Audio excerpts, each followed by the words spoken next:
It's oh, buddy, I've been waiting a long time for this show. Brian Allman, how are you? I'm doing okay. It's for political nerds. This is like I don't know what the selection Sunday for the NCAA tournament when you get to learn who all the players are. It is, and I keep calling it when people ask me about this. They're like, "Why? Why are you so excited? Why is your phone blowing up all the time?" I'm like, "It's free agency, which actually it is free agency time in the NFL, and like my Chargers are doing really stupid things, but this is the time when candidates are selected, or at least they sign up to run for office, and we select them in May 15th. But this is a very special episode of Freedom Bros. Brian Allman, Freedom Bro number 3, is joining me today. Greg is, I think he's just quit on the show at this point, so I don't care. But Brian of Gem State Chronicle is here, and we're there. It is nice brand management, buddy. We have a hell of a show for you tonight. For the next 60 minutes or 58 at this point, we are going to go through the top races of the May 2024 primary. We're going to talk about the surprises because there are a couple surprises. Oh yeah, And oh man, this is going to be a good show. So oh man, I'm just like I've been refreshing the page for the last hour, and I'll make up my work hour, Heather, my boss. I'll make that work hour up, but it's crazy, and I'm sure there's one or two more refreshes coming. But welcome to episode 39 of Freedom Bros. This is the Filing Day Super Show.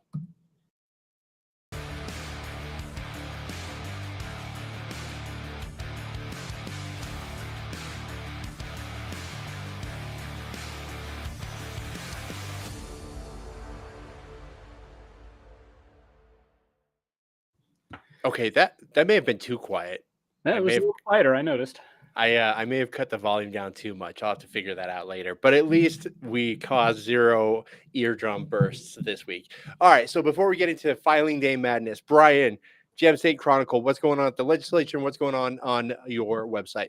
Well, the legislature is disappointing lately, killing a lot of good bills. They're getting a few through, but a lot of them are just going in there and dying. Way to I've say written that. some fun things lately. Last Tuesday I wrote about how the movie Mean Girls actually really explains how the legislature works as far as the interpersonal That was dynamics. so good. That was so good.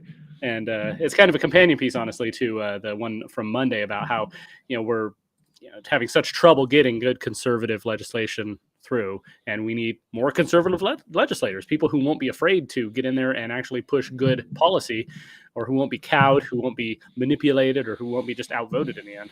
Yeah. Okay. Before we move on, I know there was one example you used, and if you haven't read the piece, I'm not going to spoil it. But who do you think is the biggest mean girl in the Idaho legislature? Well, so I tried not to name too many names. That Oh, just come that's kind on. of gossipy. I used Senator Abby Lee as an example of she seems to have it in for Senator Lenny, going around and killing every one of his bills, beg. But I've had others reach out to me privately with who's the biggest mean girl or the queen bee, and so there's a few options in there. I have to say that my choice for Mean Girl is Abby Lee. She'd be number one simply because since taking, I mean, she's always been a liberal, right? But since announcing her retirement, she has absolutely taken off the Oh mask, yeah. and she's on a vengeance tour. Like it's crazy. But my number two is my personal grudge, which is Treg Burnt. He from what I understand is that Senator Lenny had the votes on the anti-SLAPP bill, which we've talked about several times and still needs to be passed. But it was Treg Burnt who was calling Democrats on the floor when the bill was up, and Doug Ricks was crying about my tweets. He flipped the Democrats and basically said, hey, if you want anything passed, don't help Lenny and the Freedom People, or we won't help you. And it was his mean girl obsession with me that got anti-SLAPP killed. So he would be my number two. But if you haven't read it, go over to Gem State Chronicle, subscribe. I actually need to re-up my payment. I lost my debit card and I forgot to change it on your payment thing. I'll get that done. But it's $10 a month, worth every dime. Sign up for Gem State Chronicle, worth your time, worth your money. Okay, here we go. Speaking of Treg Burnt and other people who need to be perhaps replaced in our legislature. Oh my goodness, Brian, I have been waiting for this.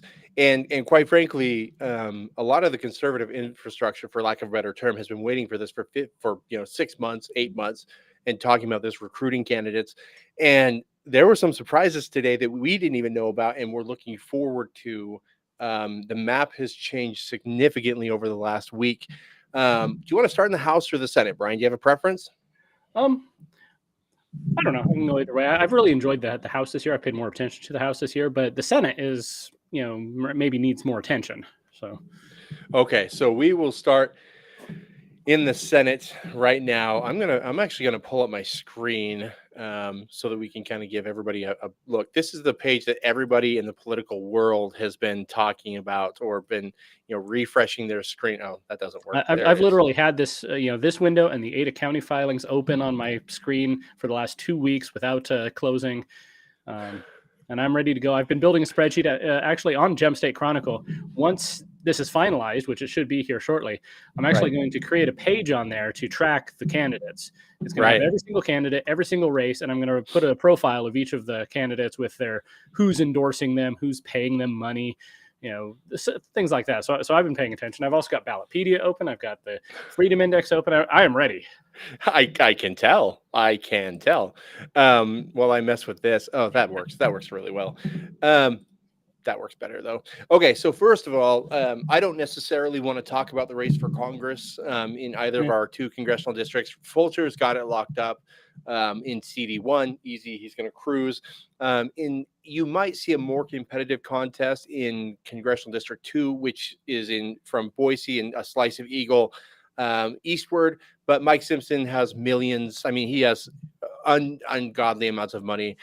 He's been in there forever and will probably be there until he dies. But Scott Cleveland is going to give him a run for his money, and we'll see what he can do. Scott's a good guy. He was on our podcast, I want to say 10 episodes ago, really well spoken. But I don't care about congressional politics. The nation is broken. Let's save the state. So let's start up north in the Senate. Now, one that we've been watching is the race between. It's a rematch of 2022, Scott Herndon versus Jim Woodward for the Idaho Senate. Brian, we can make predictions. We can talk about the race. What are your thoughts on this one? Well, I'm a little bit surprised that the powers that be, the establishment, IACI, whatever you want to say about the people who are opposed to conservative principles in the legislature, I'm a little bit surprised that they decided to go with a rematch and not bring in someone new, because Scott Herndon pretty soundly defeated Woodward last time. Let me bring it up and see by exactly how much. Defeated him by 1,700 votes, 13 percentage points. That's pretty solidly taking out an incumbent. And then there was nobody running in the Democrat as a Democrat in the general because I guess they expected Woodward to go, and he's does just a good enough job of representing the Democrats as anyone else. So they scrambled to make a write-in campaign with Steve Johnson as an independent candidate, and he actually got 9,000 votes for 40%, 41%. Right. Yeah, and the interesting thing about these, and we'll talk about this theme will come up, I want to say 3 or 4 times just in the Idaho Senate, but with Jim Woodward, I'm not sure how in Idaho, in a district that is fair, there's a very loud minority there. I won't discount that. But in a district that probably has gotten more conservative over the last 2 years, how is Jim Woodward going to run to the right of Scott Herndon? He's not. There's no room for him to run to the right because Scott is one of the most conservative dudes I know. So he's literally going to have to come at Scott from the left. And why? Why? And what I see is you've got, Scott Herndon has a record now. He's been in the Senate for now 2 years, and he can go back to his constituents and say, look, I made these promises and I've carried them out. I've gotten a lot done. He's probably more than any of the other freshmen who came into the Senate 2 years ago. He's gotten the most done. Yes. And so he can run on that. However, there's also the whole North Idaho political drama thing. And I really haven't made heads or tails of it yet, but people keep talking about it from both sides, and I hear it all, and I really don't know. But somehow Scott Herndon has gotten into the middle of some of that, and that so that creates enemies where it might not be an ideological battle, it might just be a personal battle. Go back to the whole Mean Girls analogy. Woodward's going to try and find all the people that hate Scott Herndon for whatever reason. Doesn't even have to be because of their ideology, and try to make a coalition out of that to try and win. And I really have no idea how that's going to turn out. I like to think that Scott's going to hold on and win again. Yeah, I don't. I'll make a prediction. I think Scott's going to roll him. I don't think it'll be quite as big as last time, because there was some drama with the Brandon Durst thing. There was some pack. I don't even know that, but the playbook for Scott or for Jim Woodward is the exact same, right? Call him a Nazi, call him a white supremacist, call him an extremist, call him all those things. And actually, if you meet Scott, he's very personable, well, he's very likable, well-spoken, nice guy. I just don't think that playbook works. I don't think it works across the map, but they're too dumb to stop doing it. I think you'll probably see maybe a 1,300 vote win here by Scott, and maybe that will encourage Liberal Jim to come. He actually did refer to himself as Liberal Jim one time. That may or may not come up in a campaign commercial. I don't know, maybe, but I just don't think. I just don't see Woodward closing the gap. Scott has kept his promises and done what he needed to do. Let's move on. In District 2, Phil Hart will likely be back. There is a Democrat opposing him, but that district is one of the most conservative districts in the entire country. Okay. You're okay. If I had to rank all the districts in Idaho as for most conservative, that District 2 is easily the best. Oh yeah, it's not even close. So Phil Hart will. I mean, let's take that one to the bank. Phil Hart will be back. Yeah. In District 3, which is Coeur d'Alene, Doug O. Coeur d'Alene area, I guess I should say. Doug O has a Democrat challenger. Again, Doug O he's not necessarily what I will say a hardcore freedom guy, but he's a solid conservative who will be back. He can self-fund his campaign. Democrats will make no inroads there. District 4, and I'm just going to run through these ones that are a little bit easy, and we'll save time for the ones that are a little bit more interesting. In District 4, now this one's interesting because I had heard, and Becky Funk, who was once a campaign manager and now is just kind of a gadfly, if you will, retweeted Mary Souza's campaign sign. And there I had heard from a reliable source that Mary Souza was going to jump in the race against Ben Taves. So far, Ben Taves has no Republican challenger. So I hope that the ridicule that Mary got when that rumor went around encouraged her to stay out, because there's no way she would win. Look, District 4 isn't a super hard right conservative district, but it's very conservative and way too conservative for Mary. So maybe she thought better of it. I really hope that's what happened. It's there's a story that Julius Caesar, when he was basically the dictator of Rome, his buddy Mark Antony came and during a public speech put a crown on his head saying we're going to make you king, and the people reacted really badly, and so he took the crown off and denounced it and say, of course I'm not a king. Rome doesn't need a king. I am a servant of the people. You'll wonder if that was just kind of a trial balloon, see how people react. Well, I make it very public that I don't donate to a lot of candidates because I'm very selective with my money and how I support people. Like my first ever political donation was Brian Lenny, right? Because I love Brian and I think he's a great dude. I would have donated to Ben Taves. I like Ben Taves, fine, but Mary is a cancer who can never serve in public office again, ever. Never, ever. She's toxic. Okay. We'll move on from that one. So as of right now, Ben Taves will be back. A Democrat cannot win in that district. So good there. Carl Bjerke, who is in a conservative area and on the Freedom Index, his score is decent, but on the spending index, dude is falling all down. Sherry Zhao, from what I understand, is a pretty liberal challenger. But again, coming at him from the left, I wish Carl would act like a conservative, but apparently that's not something he wants to do, at least on spending right now. Brian, do you know his actual scores this year? I've got it up as of now, and this is all, of course, subject to change. There's still a bunch of votes they have to take. So this is a very fluctuating score. But as of now, he's at 70, which is Oh my very gosh. middle of. It's near the low end of what I'd consider to be a solid, someone who's can be considered conservative. I hate my And life. spending index, he's down at 40. I hate my life. Oh, that's terrible. You But should not be able to win in Kootenai County with a 70%. So I don't know what's going on there. That's terrible. and But apparently, I'm told that Sherry Zhao is a former treasurer for the Kootenai County Democrats. so a crossover, great, fantastic. So I was hoping that somebody would jump in, not necessarily to unseat Carl. I like Carl personally. He's a great dude. Like we've had dinner together several times. Really good dude. But that score is terrible. How do you justify that? I don't get that. But okay. But Carl Bjerke will be back in 2025. So take that one to the bank. Now here's where it gets fun. District 6. One of my favorite senators is Dan Foreman, who is actually best known because he yelled at a bunch of students who dropped condoms on his desk after he asked them not to. And then he actually, I don't know if you remember this, Brian, because I think this was before your time.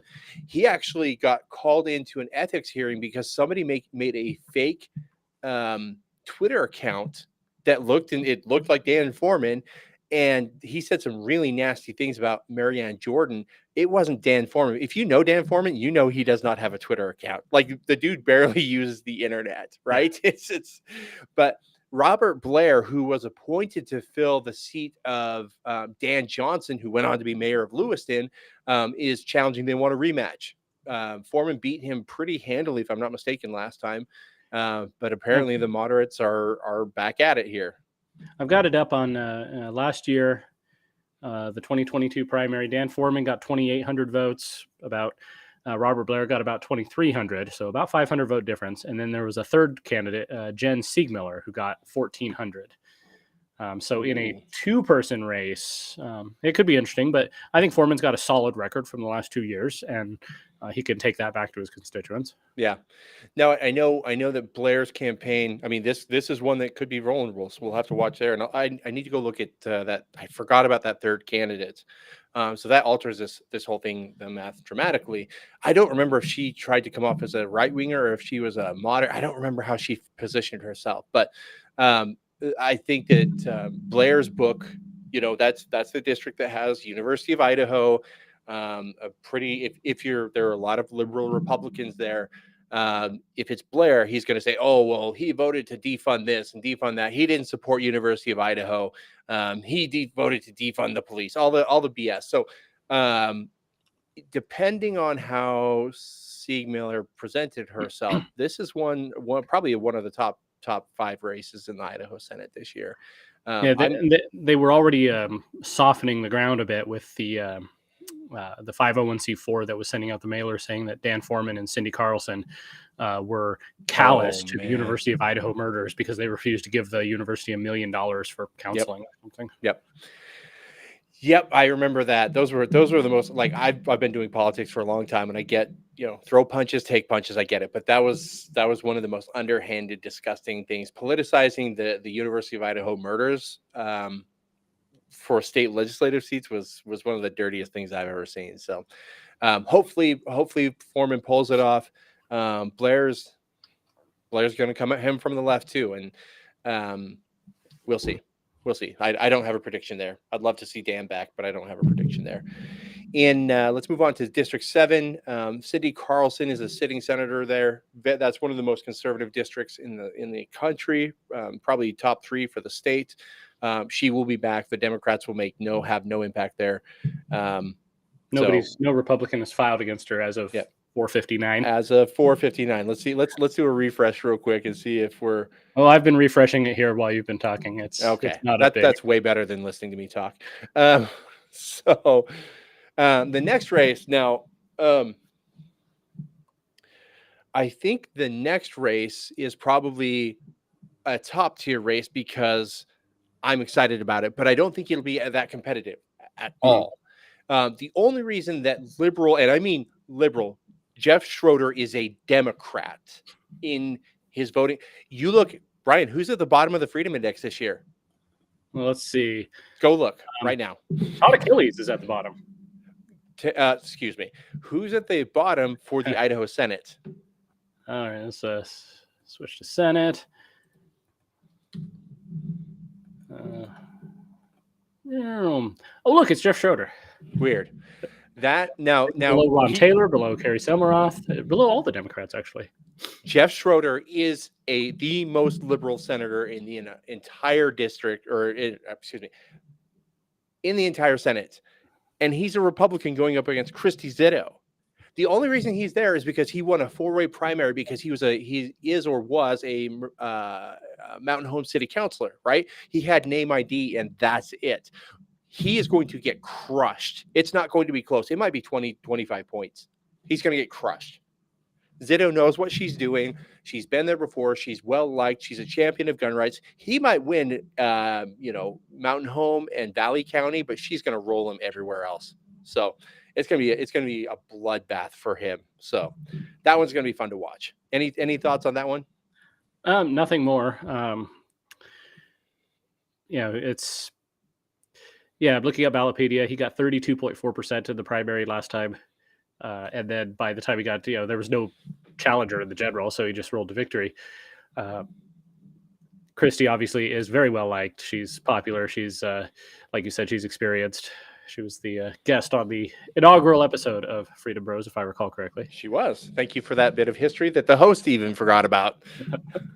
I will say this. He got 32% last time in a 4-way. He's not going to get 32% this time. Guarantee that. It's going to be 25. Christy is going to mop the floor with him. And that's all I'll say about that. Let's move on because we got to move quickly. We're not even halfway through the Senate, and we have 40 something minutes left, or 30 something. We can do this for hours. Yes, we could, and I wish we could, but somebody's got to go see arena football tonight. Next is probably a race that's more competitive, but isn't actually going to be all that competitive. So Senator Abby Lee is stepping down. Miss Mean Girl, who has taken off her mask. She is stepping down, and somebody opened up the crypt of liberals long dead, and Scott Syme crawled out, and he is challenging Brandon Shippey for Senate in District 9. Now, Syme has a name. He had a couple terms in the Idaho House, so he's known. But Shippey, first of all, is on a fundraising tear. Dude has like $60,000 or $70,000. I think what might actually carry him to victory is he may be related to every voter in the entire district. Like, the dude has family everywhere, and he's absolutely going to roll him. I think that one will probably be a 12 to 15 point victory for Shippey. But Scott's not going to make it easy. Not going to make it easy at all. Thoughts there, Brian? I think Shippey can win this. I think he was set to win against Abby Lee, and that's why she decided to not run again. Oh, yeah. And obviously, Scott Syme last time, he was an incumbent, and he was put in the same district as Judy Boyle, and she beat him by a total of 6 votes. So remember, every vote does count.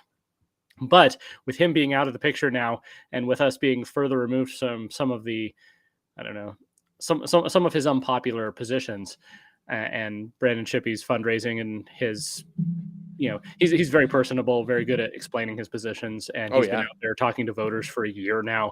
I think he should be able to get this. Yes, and again, you're right. He's much like he reminds me of a Scott Herndon, just that happy warrior, not a mean, nasty dude like I am. Not a troll like Brian Lenny is, but a good dude, and he's going to cruise to victory. I'm excited to see him in the Capitol next January. In District 10, this is this one's going to be fun. I think Lori Bishop accidentally filed for the wrong primary. She did. So Lori Bishop is a longtime just establishment Republican type. But she's most known. There are 2 things. I found one of these, but the first thing she's known for is for advocating for more school bonds and debt and stuff like that. So I'm not sure how voters are going to feel when they hear about her pro property tax record. So Sorry, Lori. The other thing that she's known for that I found earlier this year, she donated $100 to Steve Birch in District 15 in Boise. Now, if you know Steve Birch, you know he's a grumpy old man. Which, okay, I've donated. I would. There are plenty of grumpy old men in our party, but the dude is a far left Democrat. I'm not saying he's AOC necessarily, but he's not Kennedy either. So there may be some groups that will hang that right around her neck. We'll see. And what did she support Biden, or was that someone else? Maybe. I don't know. I can't speak to that, but I wouldn't surprise. It wouldn't surprise me at all. Well, Tammy Nichols defeated Scott Brock last time by 1,500 votes, 17% of the vote. I don't see District 10 deciding to change, change personalities anytime soon. No, and Tammy, I have thoughts about Tammy, about her career. But the one thing that she does really well is she brands herself. She communicates with her constituents really well. She shows up to all the things. So credit to her on that. And Lori Bishop is going to go down in flames very, very quickly, and it's not going to be very hard. So Tammy will be back next year. In District 11. We have a surprise here. Oh, I did not even see that. I do not know who Camille Blaylock is. That was not there. Nope, recently. She just filed. Yes, she did. So, hang on one second. Let's see. Hold, please, everybody. I think I found her Twitter account. She's retweeting Tommy Alquist. Well, that really answers everything right there. That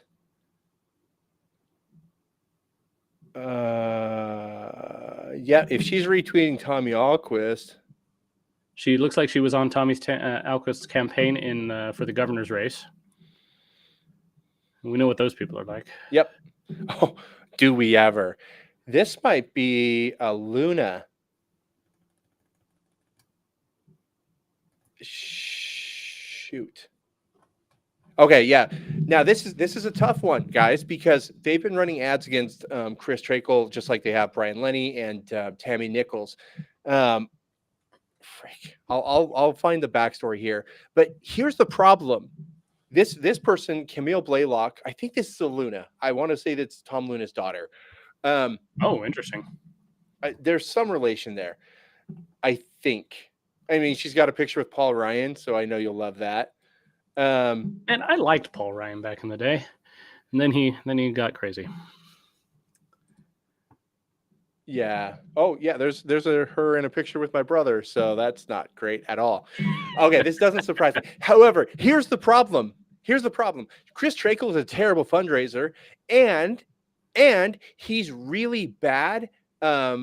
He's crapped on the whole Freedom Coalition. The people who put him in office, he spent the last year crapping on. Okay, Chris. Well, what are you going to do? If I could just have a more moderate perspective on that. Yes, please do. That's why you're here. You've got a bit of a beef with Senator Trakel. He can be frustrating because he seems to go out of his way to not want to look like he's aligned with any group, whether it's the Freedom Caucus or the IFF or whatever, or IACI for that matter. He really wants people to see him as his own man who's just representing his district, which I kind of get, but it really leads to some ruffling of feathers, some abrasiveness there. I was watching him in debate the other day, and he was fantastic. So when he's on, but when he's off, he can be really irritating. Yes. Well, and again, here's the thing: nobody needs obedience, but I think there are a few lawmakers who try to have some middle ground in the Idaho Senate. Particularly, there is no middle ground, right? You're either with the Treg Bernts of the world or you're with the Scott Herndons. There's no middle ground, and it's unfortunate that he feels that way. I will say, when it comes down to votes, right, Chris Trakel will be better than Camille Blaylock. 100% better. Oh, for sure. I mean, if she's a Tommy foot soldier, she needs to go. That's that. So Easy enough. Thank you for offering that more moderate perspective. I can be a little outrageous sometimes, and you're like the wise sage. And apparently, I found out this week you're older than I am, so maybe it's your age that moderates you a little bit. I'm older, but very much newer to politics. I mean, Eh. I've been watching for a long time, but I haven't been involved until about 5 years or 6 years ago. Speaking of somebody who tries to strike a middle ground and fails at everything, Senator Ben Adams has Victor Rodriguez, who is a Nampa City Councilor. This one's going to be fascinating because I don't know that anybody's going to get in, like as far as freedom infrastructure or IACI or whatever. I don't know if anybody's going to get in on this one because who's better? I don't know. Typically, I found that the people who are city councilors and come from city government are terrible because they're just used to spending all the time, and they don't care about fiscal conservatism. But I don't know. What do you think? I really don't know. I don't know Victor Rodriguez. The name sounds familiar, so maybe he ran for something before. But I mean, Adams, he's another one of those that is, when he's on, he's on. But oftentimes, he seems to go out of his way to not be seen to be beholden to one side or the other, and that can just be frustrating, especially if it's an issue that you care about. Yes, and I will say, I'm not saying you can't be friends with people who don't necessarily agree with you. I have a couple Democrat friends that I talk to privately and a couple moderate friends I talk to privately, but I've seen him on the floor in the hallways of the Capitol chuckling up with Treg Burnt a few too many times for me to be comfortable with him. So it is what it is. And I don't know. I'm going to be fascinated. This is one that the organizations I work with, we're not going to be involved in this one. But I will be watching it very closely. I'm very, very curious how this is going to go. So, and Ben Adams has a 40. Oh my gosh, he has a 46% on the Freedom Index. That's unbelievable. So, yeah, frustrating. That's unbelievable. Okay. Next. So that would be District 13. So District 14. Oh, no, 13. This one will be very quick. Oh, yeah. Another rematch. Somebody opened up the crypt and Jeff Agenbrod crawled out. Lenny is absolutely going to destroy him. It's not going to be close. Usually in these races, you see these moderate IACI shills with way more money because it's, all the associations, all the special interests write them a check. Lenny is out fundraising Agenbrod, and it's not particularly close. There is zero chance that Jeff Agenbrod wins this race. What do you think? I would tend to agree. Lenny beat him in the first place because Agenbrod took it for granted that he was just the guy in District 13, and he didn't knock on a single door while Brian was out there getting to know everybody and sharing his vision. I don't think Agenbrod will take things quite so callously this time, quite so easily. But now, once again, Lenny has a record, and he's able to go to his constituents and say, look, you sent me here to do some things, and I'm doing those things. In fact, he can even come back and say, we need help for, we need more me's. We need more people willing to get up there and fight the power. And he is obviously, he lost his vice chairmanship of a committee because he's been too outspoken. And yet I think his constituents like that. Oh, absolutely. It's yeah. I mean, 13 is one of those interesting ones, very conservative. And well, 2/3 of their delegation is pretty solidly conservative. Yeah. No, it's oh man, this is gonna be fun to watch because Brian is. I know Brian personally. We've talked a lot. We've done some stuff together, like work wise, and he's a very good marketer. Like he knows his audience and he knows how to market to them. And so I think that even if it were a more even match, that would give Lenny a leg up. But Agenbrod will be. I mean, Lenny has been the subject of these bogus attack ads, so the outside money is going to help. But I just don't see this one going the opposite way. In 14, Mac Raslin, a friend of ours. So Mac actually filed, but he filed for both that and Gem County Commissioner, and he was told that he needs to pick one. So he's going to be withdrawing from the Senate. So it looks like Senator Groh will be going unopposed. That's unfortunate. Mac, I like Mac. There was zero chance he could pull that off. Zero chance because largely because of the Mormon population. They know Scott Groh a lot because he was a higher up in the LDS church. Mm-hmm. So there's zero chance. But I like Mac. I like that he was willing to throw his hat in the ring, and I hope down the road that that he does get into the Senate. So we're going to skip. We're going to skip down to 15. Cody Galloway versus Rick Just. We'll talk about that one later, but that's a general election contest. We don't necessarily need to cover that one. She doesn't have a Republican challenger. Yeah. And 16 through 19 are the Boise districts where, sure, the Republicans will win. Ben Chaffetz, I like Ben Chaffetz a lot. He's not going to win in District 17. I love the guy. Don't care about the primary. And Boise's just a blue city, right? It is what it is. Yeah, I like that the Republicans are filing in Boise, but they're not going to win. So absolutely. One of my top races is Chuck Winder versus Josh Kaiser. Josh is a good dude, seems very conservative. I don't know if he's a Brian Lenny type, but he seems very conservative. And we know that Chuck Winder is a vindictive bully who likes to punish conservatives. So I think you have a really nice contrast here. Well, that's an interesting one because obviously Chuck Winder, he's the highest, he's the most powerful man in the Senate. He's been there forever.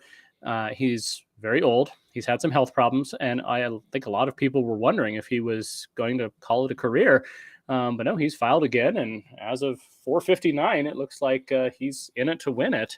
Meanwhile, Josh Kaiser, he's former police officer. He's had a pretty interesting life history. He's got a lot of good ideas, I think, and he's got a lot of energy, and we'll see how that race shakes up. Rosa Martinez obviously got a hair's breadth away from taking out Chuck Winder 2 years ago, and now this is I don't know. District 20 is an interesting place. It's conservative in some ways, but very moderate establishment in other ways. So we'll see if Kaiser can strike the right note with his constituents. I won't say that I'm ready to call the race necessarily right now. Obviously, there's 2 months to go, 2 months and 6 days to go. But I will say that if you had a gun to my head and said who's going to win, I would say Kaiser by half a point. That's my guess, because Rosa Martinez was not a super great candidate. And again, I think that district, because of where the growth has happened too, I think that district has a lot of these ex-California folks. I think he's going to pull it off. So that'll be fun to see. This is probably my in terms of competitive and interest personally, District 21 Senate is probably my top race of the year. I am so excited about this one. We got word today that Brenda Bourne was filing against Treg Burt. Treg is one of the worst, most vindictive mean girls in the Idaho Senate. And Brenda, she should have jumped in this race a long time ago. But she's in, and it's going to be a hell of a contest. What do you think, Brian? Yeah, I'm glad to see someone challenging Senator Burt. His, where does he appear on the index here? He's at 34% on the Freedom Index. That's that's pretty disappointing. And obviously, sometimes lawmakers have one defining vote. And last year, Senator Burt voted against House Bill 71 to ban gender mutilation of children. And no matter what else you do, you cannot hide from that kind of a vote. Nope. And hopefully, Brenda Bourne can reach the voters in that district with that message. Yeah. Right now, I would say just looking forward, I hope Brenda pulls it off, but I would say maybe a 2 or 3 point victory for Treg right now, just because he has good name ID. He's been on the city council. He'll have all the money. He'll have Tommy Alquist in his back pocket. So Brenda has a huge road to hoe and a big challenge ahead of her, but it's possible. And Godspeed, Brenda. He's got to go. The other thing too about him is, he's going to get some seniority, and he'll be a Winder foot soldier. So, he'll be handed a gavel in a year or two, or maybe even next term. So somebody needs to do something about him. So I want to skip over. Most of these are like 23. 21, Dan Hartog will be back. Yeah, 23, Todd Lakey will be back. Another top tier contest, Caval versus Zeiderveld. Caval is an attorney appointed to the Twin Falls City Council. She's been open in her hostility toward Dorothy Moon. She's pro open borders, pro amnesty, pro cheap labor. Endorsed by IACI. Endorsed by IACI. and Glenita has done a great job. She's much like Tammy in that she uh, communicates with her constituents regularly, and she's branded really, really well. So I think because it's Twin Falls and because Zeiderveld won by 37 votes last time against an incompetent candidate, this is probably the race that worries me the most. But I think Glenita has done a great job of just being who she is and talking to voters. What do you think, Brian? I would agree with that. On paper, it looks it looks pretty dangerous for Glenita. But of all the people in the entire legislature, I'd say she's probably been the best at getting out there and building a grassroots team to support her and getting volunteers who are motivated to get out there and spread her message. So if anything's going to defeat Ayaki money, that's going to be it. Yes, absolutely. Let's see. I hear good things about Josh Cole versus Hartkin. We'll see. Right now, Josh Cole is an MVLA guy, really, really nice guy. Apparently, he's working really hard, but the Hartkin name just carries over there. So that's a lower tier race for me, but we'll see. Next, It's the sort of thing where, he's a young kid. I met him, got to talk to him a little bit. He's great. He would be great in the Senate. And obviously, Linda Wright Hartkin has been there forever. She's got name recognition, and she votes according to the people who fund her campaigns. But if anything's going to happen, I feel like this is the year. Yes, absolutely. And keep in mind, she's voted some of the worst. I mean, pro open borders. Again, same thing as Kaval. Pro open borders, pro cheap labor, pro amnesty. And 23% on the Freedom Index. 23%. And she voted That's to the worst allow. Melissa Wintro. Yes. Sorry. Yeah. No, you're exactly right. We'll talk about that on another episode, maybe a post-session episode. We'll have Ron Nate and Parrish Miller. Oh, we should have Parrish on. That's something we have to do. But anyway, she voted against the transgender surgery ban for youth. So she's okay with kids cutting off their privates, just like Treg Burns. So maybe if Josh can sell that message and make people realize who Linda really is, he has a chance. We'll see. In District 26, this is Jerome and Blaine County. Lori Likely is going to cruise, but here's where it gets interesting. And we'll talk about this later when the general comes up. Kayla Tate is super based, and I don't even know what that word means, but I think it means conservative as hell. And they're actually, believe it or not, there may be a slim window for Kayla Tate to sneak in there and win this thing, because Ron Taylor and Lori Likely aren't that far apart politically, believe it or not. They're just not. Even on abortion, they're not that far apart politically. So if the conservatives can rally and explain that Kayla is the conservative choice in that race, I'm not going to call a race for her. I'm just saying it's possible. What do you think, Brian?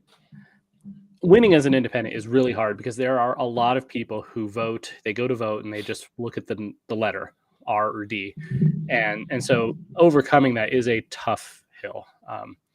It is interesting that Ron Taylor has the same freedom score as Linda Hartkin.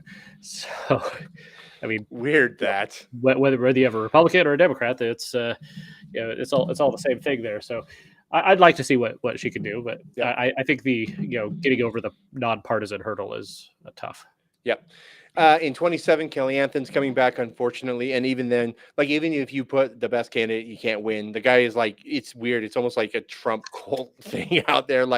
He has got people sold that he is the next Jesus and savior of the area. It's very weird, which is unfortunate because he's actually a pretty liberal dude. We found out about this one just a couple hours ago, but Jim Guthrie, a day after voting to protect taxpayer dollars for trans surgeries, yep.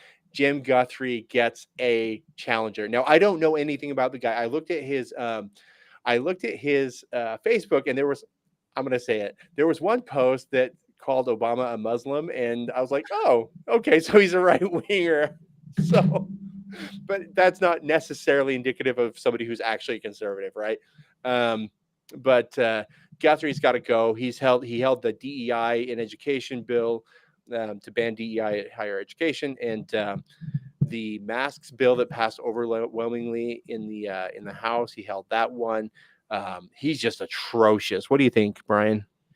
Well, when Senator Patty Ann Lodge, the former chair of Senate State Affairs, decided to retire, any hope that that committee would not become where good House bills go to die died when Senator Guthrie took over. Yep, and it's been just a graveyard of bad bills, or of just nonsense. And if that's the leadership committee, right? The two leadership teams plus a chair and a vice chair, and Guthrie has absolutely done their bidding. And if Tommy Brown is any good, then I almost want to call this for Tommy, because Guthrie's record is so bad. Now, I hate to do this, and I generally don't do this, but I'm going to bring it up.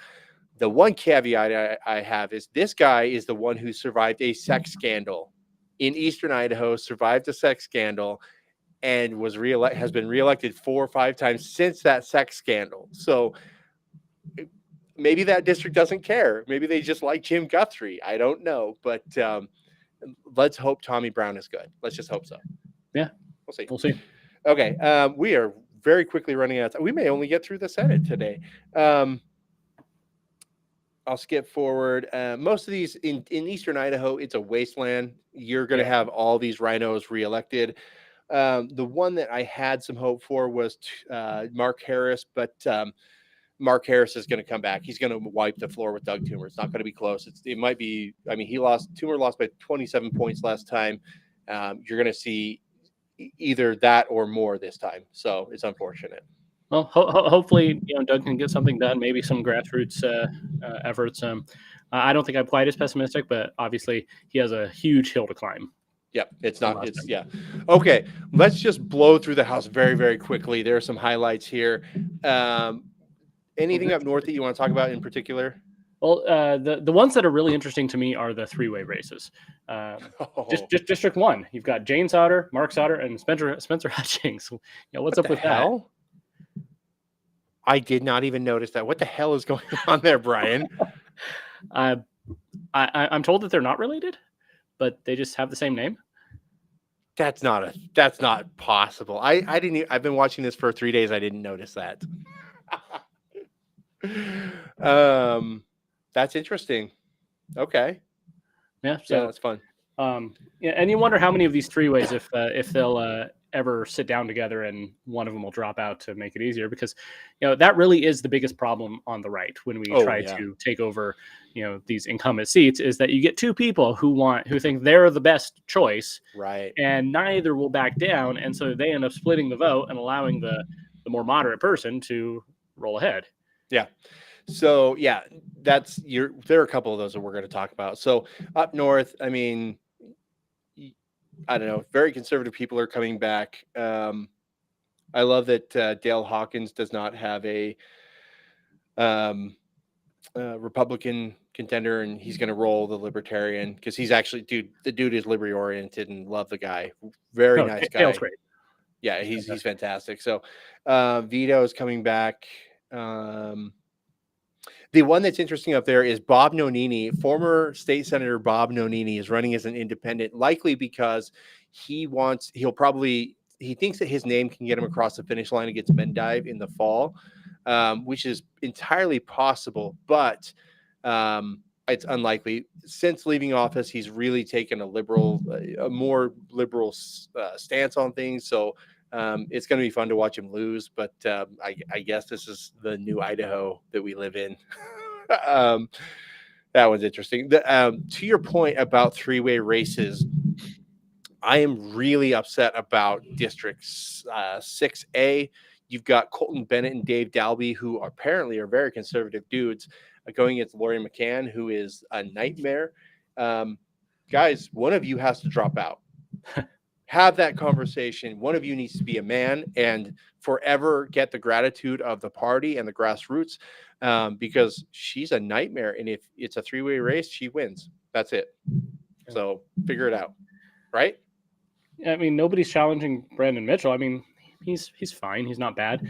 But maybe one of you just should have just switched. And that's the thing, is they've known about this for, I want to say, a month or two. And they can't figure it out. So I know it's hard. You have to have some level of ego to sign up and say, I'm going to stand for election. And so once you're there and someone else is there, you butt those heads, and both of them think that the other should be the one to drop out, and sometimes they just play chicken until they both lose. Yep, and that's exactly what's probably going to happen here.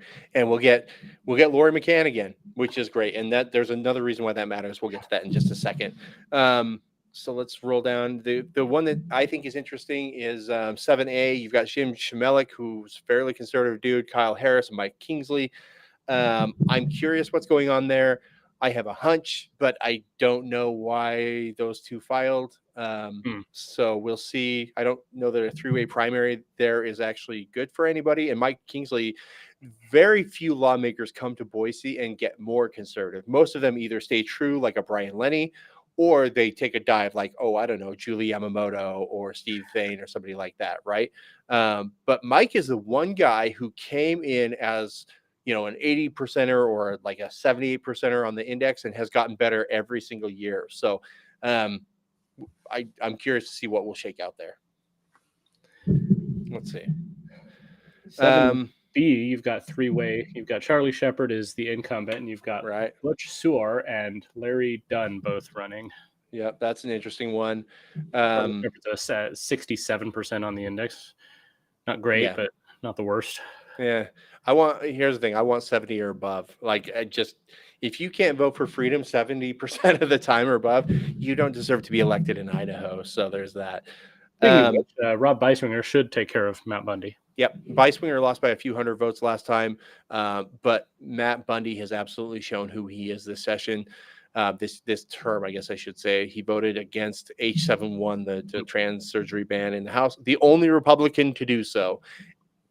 And he's cast several bad votes since then. That's going to hang him. He will be gone. The one that's less likely is Megan Blankspa, but she voted to protect welfare benefits for illegal immigrants. I don't know how you win a primary with that around your neck. No clue. So I guess it depends on the district because the whole illegal immigrant thing is a hot button out there in the big agricultural areas where they believe that they rely on illegal immigration to survive. Yep.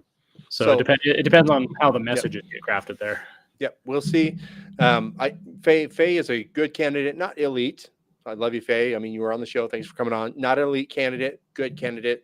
And Megan has shown that she's got to be taken out, and I hope this is the year. So she has the votes to do it, or I think she has the bad votes to hang her, but we'll see if Faye Thompson can do it. Jason Gallagher needs to come back. John Schertz is a Biden administration DOJ attorney, former Biden administration DOJ attorney. So you can imagine that he may be involved, I don't know, in prosecuting J6 cases. So, but Jason works her ass off. She's personable. She's likable. I predict that she'll win. It'll be a little bit more close. It'll be a little bit closer than I feel comfortable with, but she'll roll there, I think. This one's fun. Mike Moyle versus Rachel Hazlett. Now, Rachel is interesting because she's like 4. She's not old. She came within 8 percentage points last time. It wasn't a blowout, and you would think that the Speaker of the House and all the money he has and all the power he has, he would have blown her out of the water. It didn't happen. I'm not saying she's going to win, but I'm not saying it's not possible. What do you think, Brian? I don't know. I like a lot of things that Moyle has done this year as Speaker. He's taken a lot of, done a lot in the game of brinksmanship that goes on in the House to get good things done and to stop bad things from happening. It's not perfect. I think Rachel would be, when it comes to votes, would probably be better. But would it be worth losing somebody who can be an erstwhile ally at the very top of the leadership for that? I don't know. As for winning, I mean, District 10 is one of the most conservative districts in the state. It's fairly close to District 2, I'd say. You have Tammy Nichols there. You have Bruce Stogg there, who is a very, very socially conservative. Yep. So, I mean, she matches her district, but will they jettison the Speaker? I don't know. Well, and here's the thing. Moyle really went to bat, from my understanding, for the budget reforms that Wendy Horman and Scott Crow put into place this year, which may not necessarily lead to lower spending. In fact, I don't think we're seeing that, but it leads to greater accountability. And someday when we have conservatives in the majority in the legislature, they can take advantage of the new process. So good on him. But Mike Moyle is the reason we still have a grocery tax. Mike Moyle is the reason that we have a launch bill because of him. Free college. He, as Speaker of the House, could have stopped it.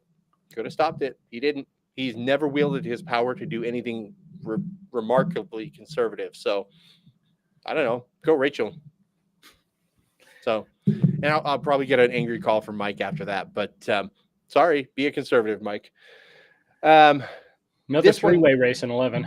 Yeah, so this one's super frustrating for me because Julie Yamamoto, like Lori McCann, Education Inc., all the way, they both have three-way races. So you've got Kent Marmon and Nicole Hyland versus Julie Yamamoto. And guess what that means? Julie Yamamoto, who has Ed Inc. at her back, they have big-ass billboards of her face all over downtown Caldwell or Nampa.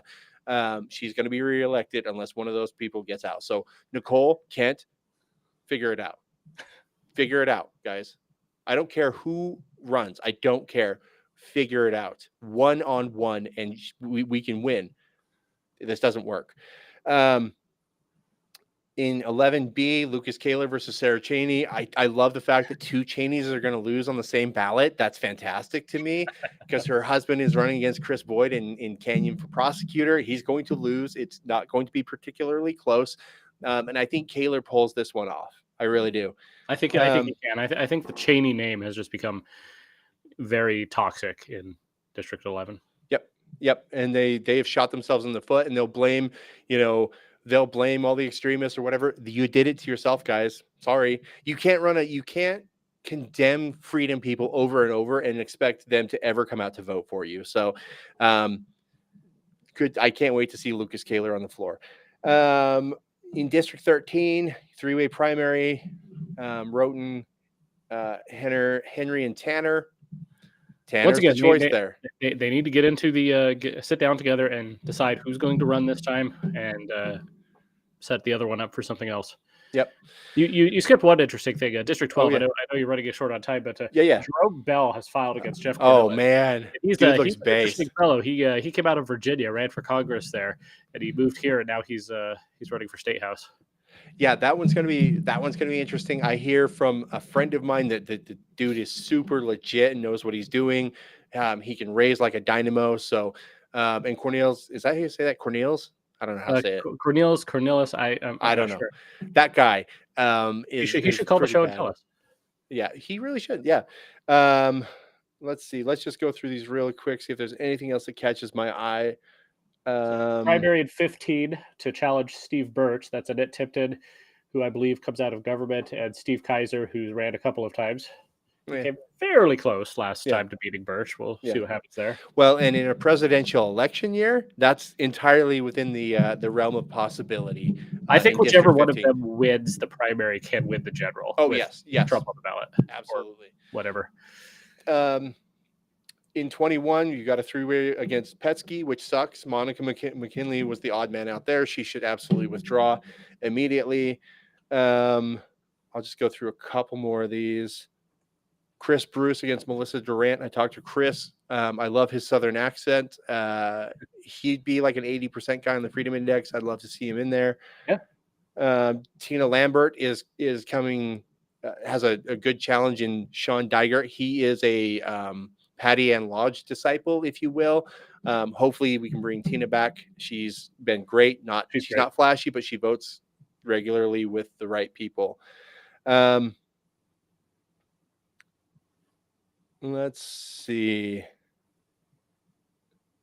I think that's Carrie Hanks versus Rod Furness is probably my number one race in the House besides Bundy and Blanksmith. So I guess I'd make her number 3. Hanks versus Furness is going to be fantastic. It's going to be tough. It's tough. He's got a lot of powerful backing and such, but she's been there before. She knows how to win. I don't know. I don't see how anyone looks to him and just thinks that he's likable or inspiring. He He talks down to people a lot. Oh yeah. And Oh just, yeah. I mean, obviously his debate last year doing the 3 P's, Oh my gosh. Do it. Say it. Say it. pee, poop, and periods. That should be enough to just torpedo his political career. It should be. Maybe It he really could go should do be. stand up. Yeah. We'll see. I think at the moment I would give it to Furness just because he's going to have the money, but it would not. I think this one could go either way. It really does. I know Carrie's I been think she working her could do butt it. off. I think she could do it, but right now where it stands, if the vote were held today, I think Furness would take it. But I think Carrie can pull it off, and I hope that she will. I know you're I running do. out of time, but we've got to talk about 32. Oh, we will. I do. Before we, all the Eastern Idaho people got, or most of them got challengers. Chad Christensen is back against Andrus. Wheeler versus Skidmore is also going to be a good one. But I do like the Marco. Jillian Berger has filed against Marco. Oh, I see that. That dude can be hung with his votes. I believe he voted to, and you guys can check me on this. I believe he voted to protect welfare for illegal immigrants too. I don't think that'll sell well in 3033, so I hope Jillian does it. But the big one I'm watching, you're right. Tell him, Brian. Tell him. So in 32, you have the incumbent is Wendy Horman, who is the co-chair of JFAC, the Joint Finance Appropriations Committee, very powerful. Then you have coming in on her left, Sean Coletti, who's the mayor of Ammon, and I don't even know why he's a Republican. He used to be on Twitter all the time going after conservatives and going after Dorothy Moon and going after anybody to the right of Joe Biden. And he deleted his Twitter account and filed for that race. And then in a surprise move, Brian Smith has filed as well, and he's coming in to the right. So that's going to be a very interesting race. It's not one of those races where you have two conservatives against a moderate or something. You have, it's kind of spread out. You've got a liberal Republican and a moderate Republican and a conservative Republican. So Yep. that'll be an interesting bellwether. There is a lane for Brian to win there. I like Wendy. Yeah. I do like the budget reforms she put in this year. I think it's important. But if you look at, and this is largely the difference between Republicans and Democrats, and often conservatives and Republicans. When Democrats are put in positions of power, they wield that power to do liberal things. When Republicans are put in positions of powers, they do liberal things, but with less gusto, right? I've never seen Wendy do anything conservative, like hold a budget because it needs to be much smaller. I've never seen her wield her power as JFAC co-chair to do anything particularly conservative other than the budget reforms. Now, are the budget reforms great? Yes. Are they going to lead to lower spending? That remains to be seen. So far, the answer is no. Yeah.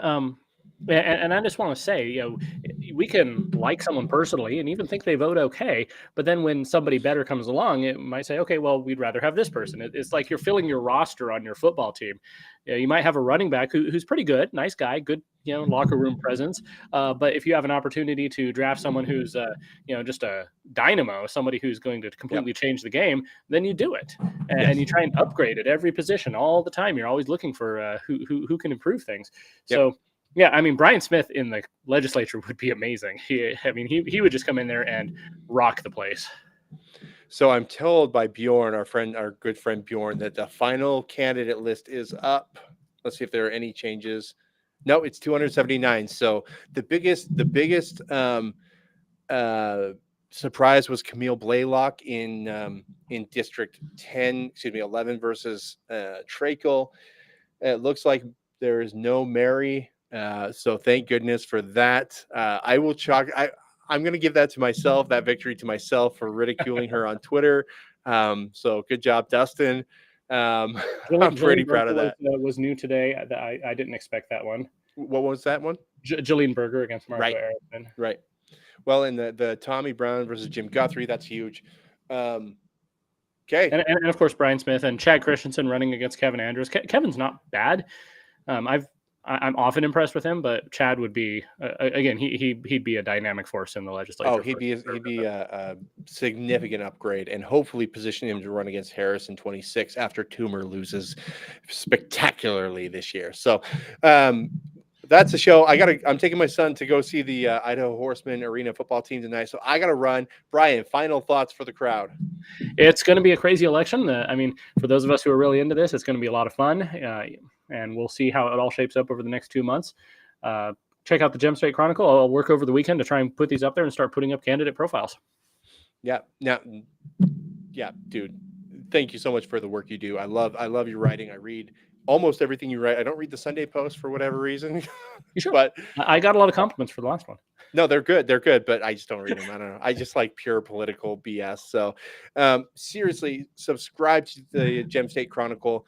Brian spends a lot of time and energy on that thing, and it's worth it. It's worth every penny. Candidates, if you're out there, if you're listening and you want to come on our show, hit me up. I'm pretty easy to find.